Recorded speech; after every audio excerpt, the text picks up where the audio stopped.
Hey gang, Jerry with Liquid Designs up here in northern New Jersey. A little chilly out here, but the snow's going away and that's all I care about. Um, we're getting ready to start a job right around the corner from my house. A nice big pondless waterfall with a pond. Good way to start the season along with all our cleanouts. First off, I want to congratulate all the water artisans of the year. I think that's a great honor. Congratulations to all of you, well deserved.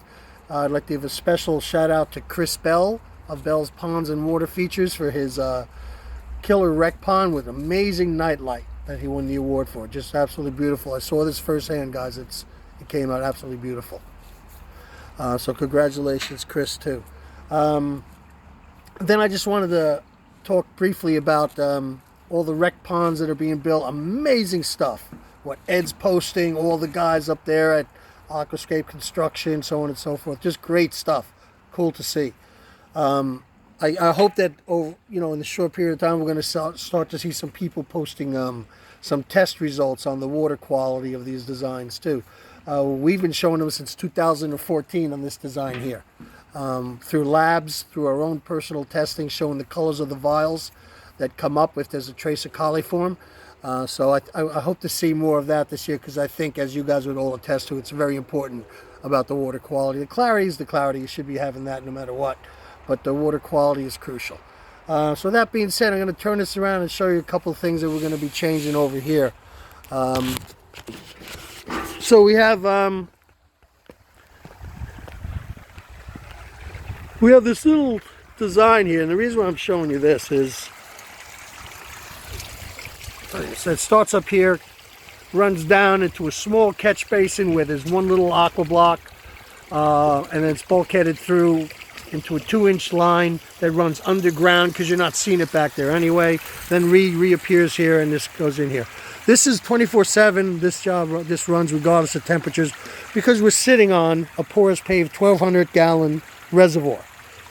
This design is a hybrid design. Let me explain. If you see, I'm coming right now, you can see a patio here. All right? So this is, check this out. Check out this cool patio. I took rocks from our area, these beautiful white granite boulders, sandstone I should say. Found them, just took my MT52 and just prepped some areas and got these all level. They're all seating boulders. Just added this, and we got rid of those ugly ass man-made things, and we did a little stack stone work. And last minute after I was done, of course, then I decided, you know what, I want to implement a little water feature, so we did that too. Anyway, so the cool thing about this design, which was featured in Contractor magazine, it's a 1,200-gallon reservoir, porous pave application on top. It is also a splash pad. Okay, and here's the start of the rainwater harvesting. Comes off this gutter here. This actually catches 3 roofs. Comes down, goes through a first flush filter that most of you who uses, I believe it's a 500 micron net. Ed, you could correct me on that. But we have some stuff inside there that makes the filtration even that much more impressive. Not that I'm trying to keep the water so great inside here, but we have had this tested purposely because it's adjacent to the no passport build that you can't see right now. And same type of birds, things in that, hit both. And this one, every year so far, the rainwater harvesting water has always brought back coliform. This here, which is right next to it, has not. So you can't get any more proof than that.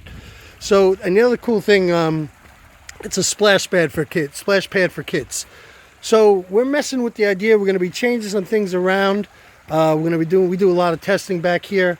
We're also going to be showing for the first time this season, at least two, what I like to call a safe step for wreck ponds. Stepping in, not be able to slip on rocks that are underwater, which always needs to be addressed. Safety is epic.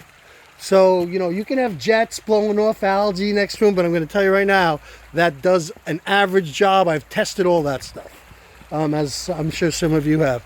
So I've designed into some of these steps that we're going to show that really do a great job of for someone stepping into a pond and not slipping on any algae that may have you know, surfaced.